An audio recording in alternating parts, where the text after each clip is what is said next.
Hello, my name is Dr. Sudhir Raj. Today I will show you the demonstration of timer with rolling LEDs. So first we have to include the header file C8051F340.h.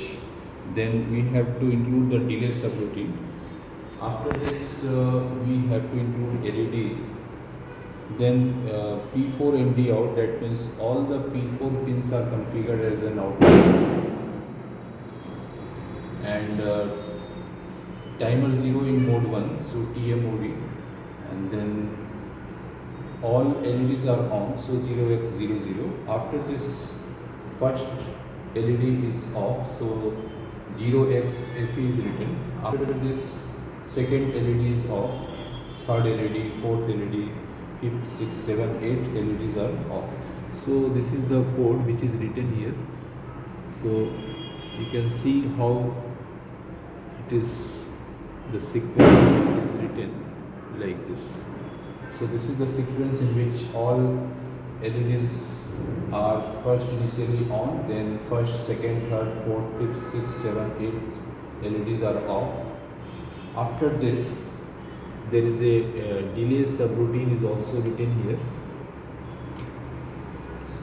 and then high byte of timer 0, TH0 is 0x73, and low byte of timer 0 is 0x5f.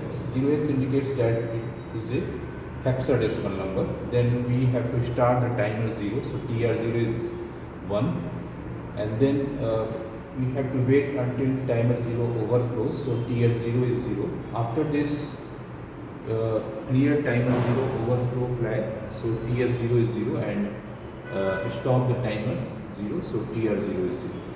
After this we have to build the hex file. So for doing this we have to build this file, and then we can generate the hex file here. So hex file is generated here, rolling1.hex. After this we have to open the USB bootloader. So after opening this USB bootloader, we have to do the hardware connection. So hardware connection is done like this. So PL6 is connected with PL8, and PL3 is connected with PL3.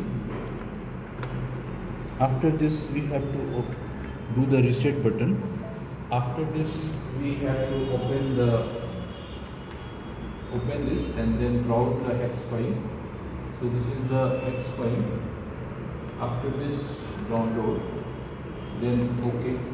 After this we have to go into the execution mode, so we have to click on ISP button and then reset button.